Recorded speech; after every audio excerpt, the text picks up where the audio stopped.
नमस्कार दोस्तों, रविकांत टीवी में आपका स्वागत है। मेरे साथ छिंदवाड़ा से आए हुए दिनेश भट्ट जी हैं, जो कि एक आला दर्जे के कहानीकार हैं, शानदार कहानियां लिखते हैं और देश के कहानीकारों में उनका एक स्थान है और अपनी लगातार अच्छी कहानियों से उन्होंने देश के कहानीकारों में अपनी एक अहम जगह बनाई है। उनसे आज हमारी बात हो रही है। दिल्ली में आए हुए हैं, तो इसका मैंने लाभ उठाया कि उनसे बातचीत की जाए और छिंदवाड़ा के साहित्यकारों में बात की जाए।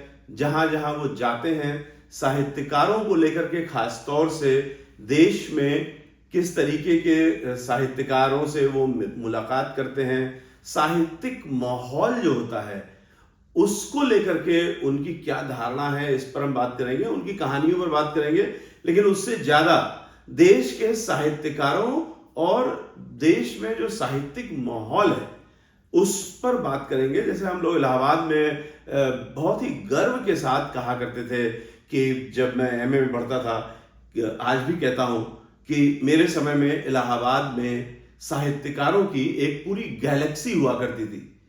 अमरकांत, लक्ष्मीकांत वर्मा, जगदीश प्रसाद गुप्त, दूधनाथ सिंह मार्कंडे और तमाम साहित्यकार, केशव चंद्र वर्मा, सारे एक साथ हुआ करते थे। और शेखर जोशी, तो उनके बीच में उठना बैठना अंदर से लगता था कि हम एक बड़ी साहित्यकारों की जो एक गैलेक्सी है उसके बीच में उठ बैठ रहे हैं। ये जो फीलिंग है, ये पर्सनली मेरे लिए जीवन भर की एक धरोहर है, एक असेट है, एक मन में रहने वाला एक गौरव और गर्व है। तो उसी तरीके से आज दिनेश भट्ट जी पूरे देश में ट्रेवल करते हैं। हाल ही में सरकारी नौकरी से रिटायर हुए हैं। अब इन्होंने फैसला किया कि अब हम देश भर में टहलेंगे और लिखेंगे।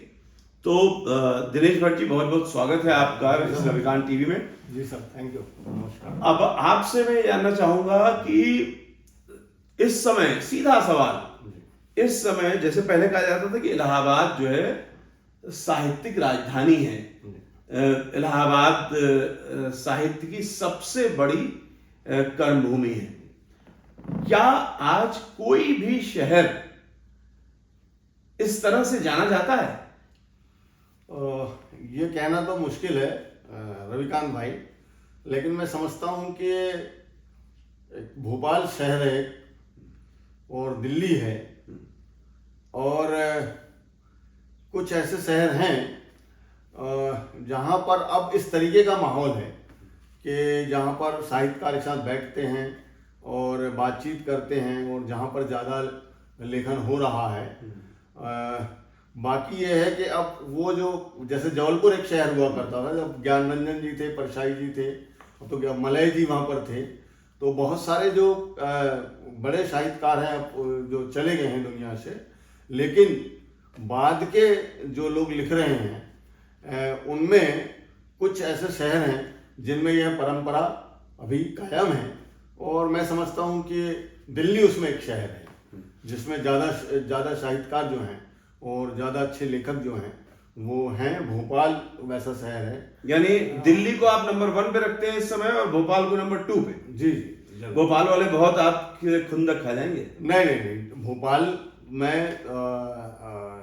ये बहुत अच्छी बात है कि भोपाल जो शहर है उसमें विचारधारा के स्तर पर अगर हम देखें तो प्रगतिशील लेखक संघ, जनवादी लेखक संघ और भी बहुत सारे लेखक संघ हैं जिनमें बहुत सारे लेखक लिख रहे हैं।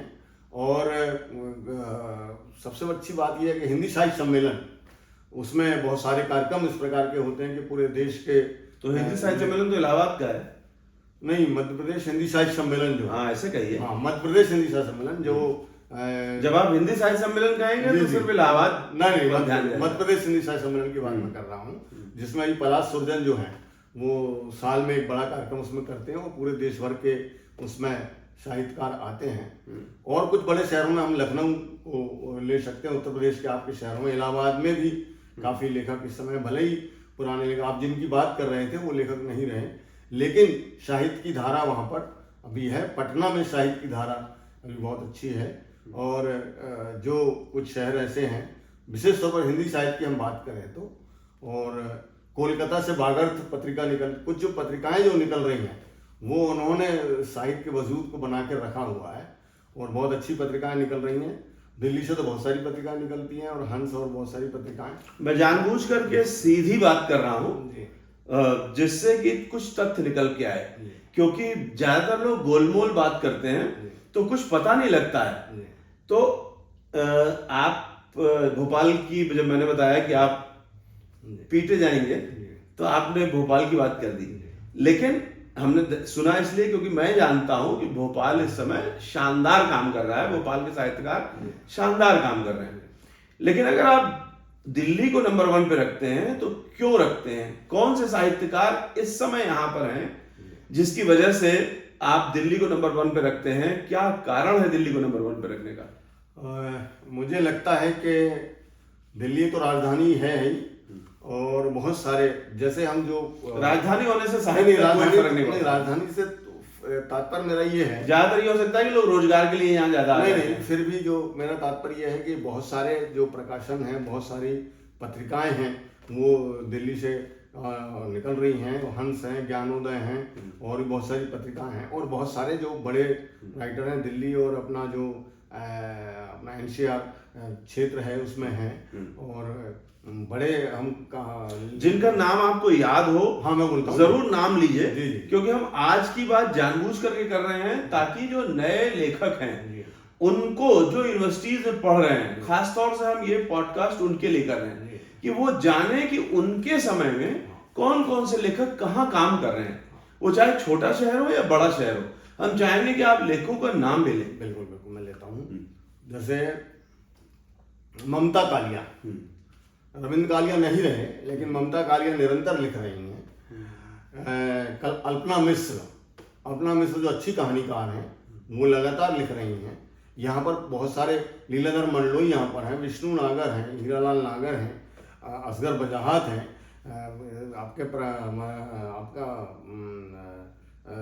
ये सारे लोग दिल्ली में हैं। दिल्ली और NCR में आपके ये मिलेंगे।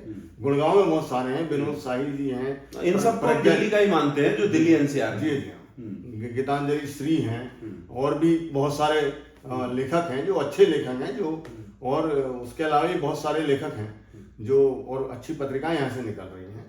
तो मुझे लगता है कि दिल्ली में तो एक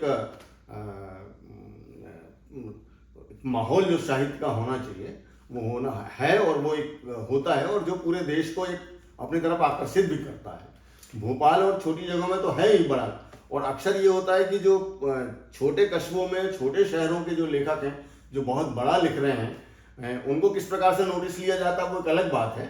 लेकिन जो साहित्य लेखन जो है वो चाहे कविता का हो, चाहे गद्य का हो, चाहे कहानी का हो, चाहे उपन्यास का हो, वो देश में सब तरफ है, और आजकल तो सोशल मीडिया पर वह दिखता भी है। दिल्ली से हम भोपाल पर जाएं उससे पहले आपने जो कहा कि छोटे छोटे शहरों में बहुत लोग अच्छा लिख रहे हैं, तो हम चाहेंगे कि आप उन छोटे छोटे शहरों में जो लोग अच्छा लिख रहे हैं उनके बारे में जरूर थोड़ा थोड़ा जिक्र। हाँ मैं जरूर करता हूँ। मेरे छिंदवाड़ा से मोहन कुमार डहरिया हैं, बहुत बढ़िया। उनका जो एक कविता का फॉर्म है वो एक अलग फॉर्म है, ठीक है ना। हम अगर मध्य प्रदेश के ही बहुत सारे शहरों में अगर हम जाएं, जैसे अपना जबलपुर में अभी राजेंद्र दानी हैं कथाकार, वो हैं। आपके विदिशा में ब्रज श्रीवास्तव हैं, उज्जैन में हैं लोग, इंदौर में हैं। बहुत सारे लोग ऐसे हैं जो कविताओं पर बहुत अच्छा काम कर रहे हैं, कहानियों पर बहुत अच्छा काम कर रहे हैं। मध्य प्रदेश की अगर हम बात करें तो, हम अगर उत्तर प्रदेश की बात करें तो उत्तर प्रदेश में भी बहुत सारे लोग जो हैं वो उन पे काम कर रहे हैं। बिहार में बहुत अच्छा लेखन। बिहार में किन शहरों में? बिहार में विशेष तौर पर पटना में हम अगर देखें, अब तो कुछ लोग चले गए, लेकिन जो बिहार के जो शहरों में हैं वो भी बहुत अच्छा कर रहे हैं। आरा में भी कुछ लोग हैं, आरा में भी हैं, और आपके इलाहाबाद में भी अब जो जैसे मनोज पांडे वगैरह जो हैं, मोहम्मद आरिफ हैं, मनोज पांडे हैं, ये सब इलाहाबाद में, ये अभी इलाहाबाद में हैं। अगर हम बनारस में देखें तो त्रिपाठी, बसंत त्रिपाठी हैं, है ना, और बहुत सारे लोग जो ये हैं। विवेक निराला और विवेक अर्जुन निराला त्रिपाठी है की आप बात इलाहाबाद नहीं करेंगे तो मैं बुरा मान जाऊंगा। विवेक निराला है इलाहाबाद में, बहुत बढ़िया वो लिख रहे हैं।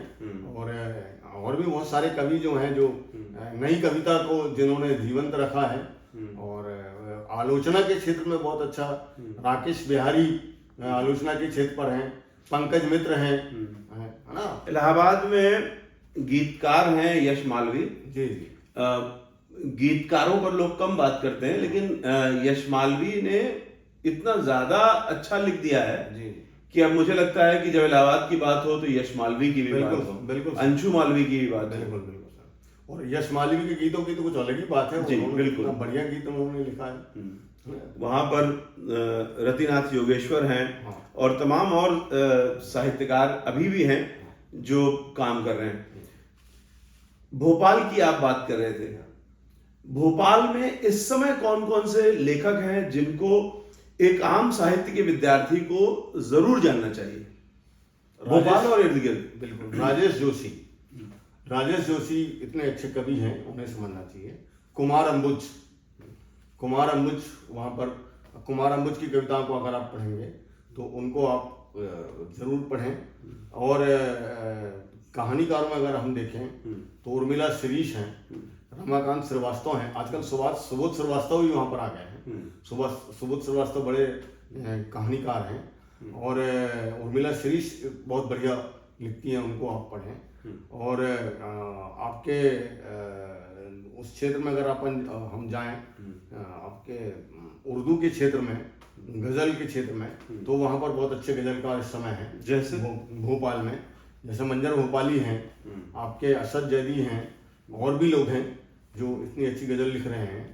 और असद जैदी गुड़गांव में है कि वहाँ? नहीं, गुड़गांव में, करेक्ट। हाँ, सॉरी देखिए उनका नाम है, वो दूसरे उनके नाम ले रहा था मैं, उनकी जगह असद जैदी का आ गया। गुड़गांव में रहते हैं। गुड़गांव में, सही असद जैदी है। तो भोपाल में भी इतने वरिष्ठ साहित्यकार नहीं रहे, उसके बाद में भी अभी जो लोग हैं वो अच्छा लिख रहे हैं, और उन्हें हमें पढ़ना चाहिए, समझना चाहिए। और अगल बगल मध्य प्रदेश के अलग अलग जिलों की बात करें, हाँ, मध्य प्रदेश अलग अलग जिलों, उज्जैन, आपके जो इंदौर है ना, इंदौर में विनीत तिवारी हैं, है ना। वहाँ से अगर अपन जाए तो मनीष वैद एक बहुत अच्छे, और देवास में मनीष वैद जी हैं, देवास में वो बहुत अच्छे कहानीकार हैं।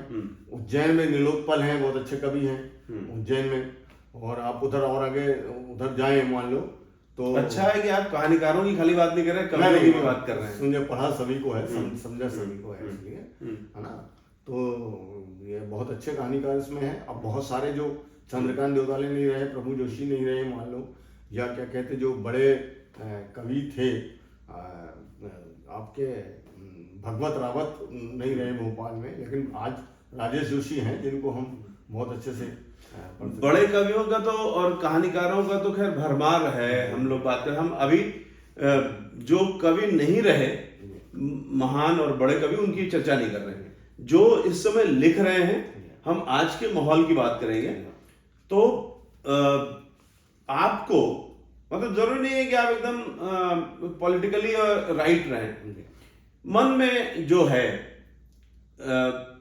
उसको वो बात बदल भी सकती है। जो अभी आपके मन में हो, कल को दूसरी बात हो सकती है। पढ़ने के ऊपर निर्भर करता है। अभी आपको देश में सबसे अच्छे कहानीकार, 3 कहानीकार कौन लगते हैं वर्तमान के? हम इसीलिए एक नहीं पूछ रहे जिससे ससोपंजनर है। देश में इस समय लिख रहे, छोटे हो या बड़े, मतलब उम्र में, 3 बड़े कहानीकारों का नाम बताइए जो इस समय लिख रहे हो और आपको बहुत पसंद हो इस समय जो लिख। हाँ, इस समय जो लिख रहे हो। ठीक है, बताता हूँ। देखिए, मैं जानता हूं कि बड़ा दुविधाकारी प्रश्न है, लेकिन इससे गुजरना चाहिए ताकि चीजें निकल के सामने आए। दुविधा तो उसमें है, लेकिन मुझे लगता है